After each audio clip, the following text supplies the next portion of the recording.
بنگال والوں اگر برا نہیں مانے تو اقتدار کرو ہاتھ جوڑ کے، مسجدوں کے 2-2 کروڑ کے مینار بنانے کی بجائے کوشش کرو کہ وہ 2-2 کروڑ غریبوں پہ خرچ کرو اور ان کو مضبوط کرو۔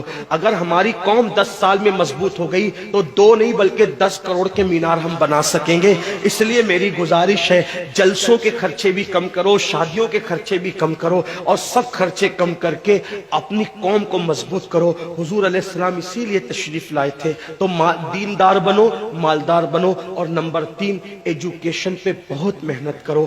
کوئی بھی جاہل نہ رہے، کوئی بھی ان پڑھ نہ رہے، خوب پڑھاؤ اپنے بچوں کو۔ 10ویں 12ویں تک کبھی مت رکنا، بلکہ اپنے بچوں کو IAS بناؤ، IPS بناؤ، ڈاکٹر بناؤ، انجینئر بناؤ۔ ڈاکٹر بھی BUMS والا مت بناؤ بلکہ MD اور اعلیٰ سے اعلیٰ ڈگری دلاؤ۔ اب آپ کہیں گے مولانا پیسے نہیں ہے، میں آپ سے کہتا ہوں ہر سال عید پہ نیا کپڑا نہ بنانا پڑے نہ بناؤ، دھلے ہوئے کپڑوں پہ عید کر لو، لیکن اپنے بچوں کی تعلیم پہ خرچہ کرو۔ اسی طریقے سے کسی اور جگہ پر پیسے لگانے کی بجائے 10 سال اگر ان 3 نکات پر آپ نے محنت کر دی، دیندار بنو، مالدار بنو اور ایجوکیشن کو عام کرو، ہر بندے کو پڑھا لکھا بناؤ۔ آپ کہیں گے مولانا نوکری نہیں ملتی، میں کہتا ہوں ہم نوکری کے لیے نہیں پڑھتے، ہم اچھا انسان بننے کے لیے پڑھتے ہیں۔ اس لیے کہ پڑھے لکھے کی تجارت میں ان پڑھ کی تجارت میں فرق ہے، پڑھے لکھے کی گفتگو میں ان پڑھ کی گفتگو میں فرق ہے، پڑھے لکھے کے اٹھنے بیٹھنے میں ان پڑھ کے اٹھنے بیٹھنے میں فرق ہے۔ دیکھو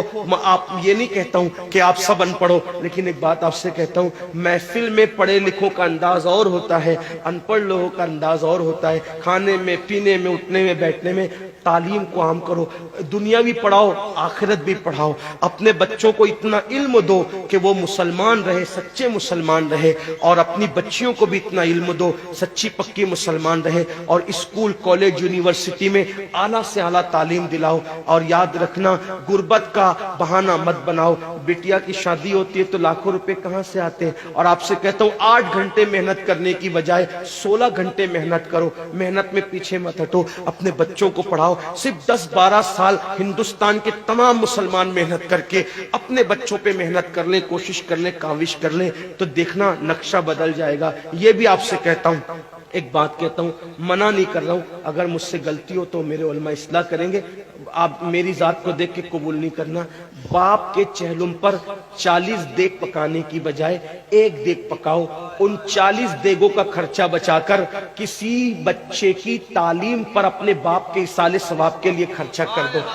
پیر صاحب کے مزار پر 1 لاکھ کی چادر لا کے ڈالنے کی بجائے 100 روپے کی چادر ڈال دو، باقی کے پیسے بچا کر غریبوں کی تعلیم پہ خرچہ کر دو۔ پیر صاحب کے ایصال ثواب کے لیے وہ اس 1 لاکھ کی چادر سے جتنا خوش ہوں گے، وہ 100 روپے کی چادر سے بھی اس سے زیادہ خوش ہوں گے، کیونکہ آپ نے کسی کو اٹھا دیا، کسی کو آپ نے ترقی پہ لے گئے۔ ایک بات کہتا ہوں، میرا پیر جنتی ہے تو میرے پیر کو میری 1 لاکھ کی چادر سے کیا غرض، اس کو تو جنت میں اس سے بہتر لباس مل چکا ہے، اس کو تو 1 لاکھ کا اس سے بہتر لباس مل چکا ہے۔ تو یہ باتیں تلخ لگے معاف کرنا، لیکن آپ سے ایک بات کہتا ہوں، رسومات سے نکلو، حقیقتوں کی طرف آؤ، رسومات سے نکلو، سچائیوں کی طرف آؤ۔ ایک دوسرے کو گرانے کی کوشش مت کرو، ایک دوسرے کو اٹھانے کی کوشش کرو، آپس کے جھگڑے ختم کرو۔ تیرا سلسلہ بڑا، میرا سلسلہ بڑا، تیری برادری بڑی، میری برادری بڑی، تیرا پیر بڑا، میرا پیر بڑا۔